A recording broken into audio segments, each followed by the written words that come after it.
Vajrayana practice, Cho practice we have been doing a very powerful practice. Experience should occur, never not occur. So that's granted. I just want to repeat myself. I think I've talked about this difference between experience and realization. And I think it's worthwhile to remember that here, so that instead of responding to each email I received, it'd be nice to share, then maybe bring up to the discussion at the end of our practice today. But I just want to get started by telling that we are not going after experiences, as you know. So that's not the point. Having said that, experiences occur, especially in conjunction with subtle body training some of you have been doing. So inevitably, certain kind of weird experience occur in a physiological level and the mind and consciousness awareness levels. Those experiences are called nyam in Tibetan. Although the Tibetan yoginis and yogis, they knew all about that. One of the meaning of the nyam, the degenerate or come and go. It's not stable. Nyam means like a falling. So as you can experience, those experience come and go, right? Sometimes at the end of the subtle body training and also Cho practice, we feel so blissful and spacious and which feels good. No, that is called nyam, your experiences. But then eventually it subsides or dissipate or whatever. So that is not realization. Realization means understanding. It's not done by mind. Experience still has a subject and object duality. So basically, mind perceive a certain experience. Then that's called either good or bad if you judge it. Then in terms of realization, even we are not going after realization. Realization or understanding or recognition dawn or unfold as wisdom. So no longer there's separation between the subject and object. So subject, if you say the mind itself dawned as the nature of mind.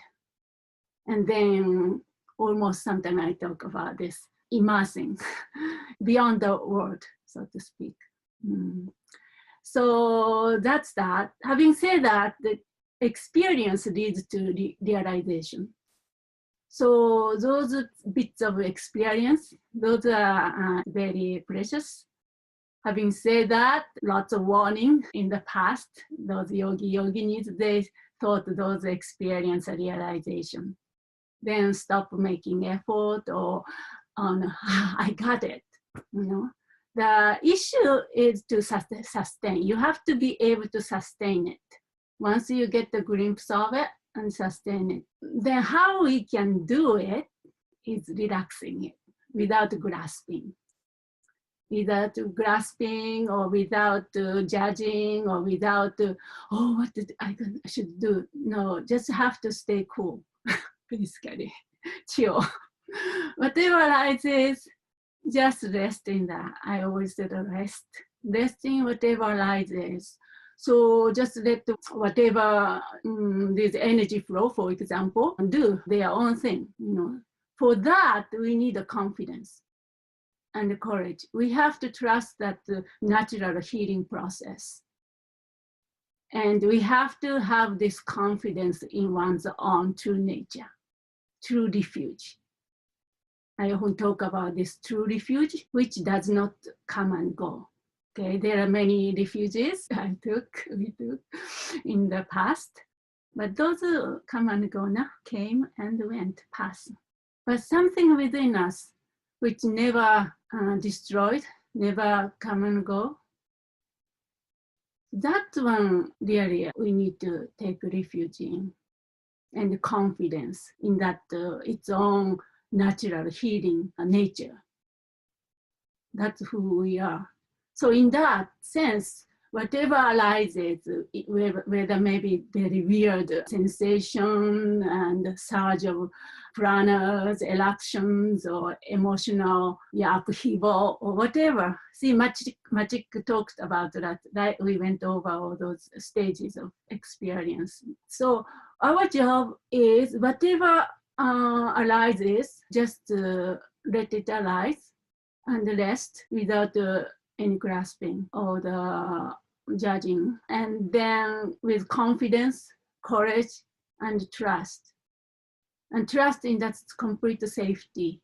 That's actually I was trying to, or we are trying to cultivate in our community so that all those things appears, but still we can embrace from the larger self perspective of it, as well as one's relationship to one's own true nature.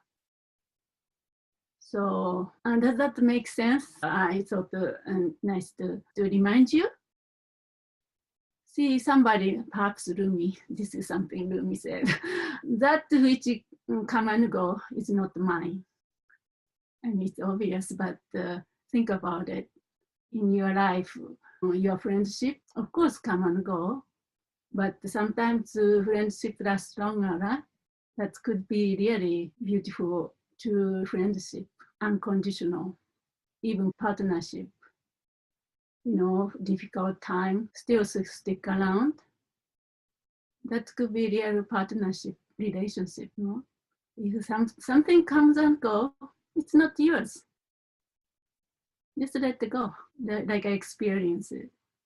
So don't cling on to your beautiful, spacious, clear, non-conceptual experiences.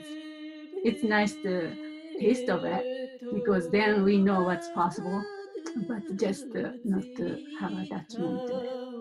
Then become a gods, another god, something to cut through.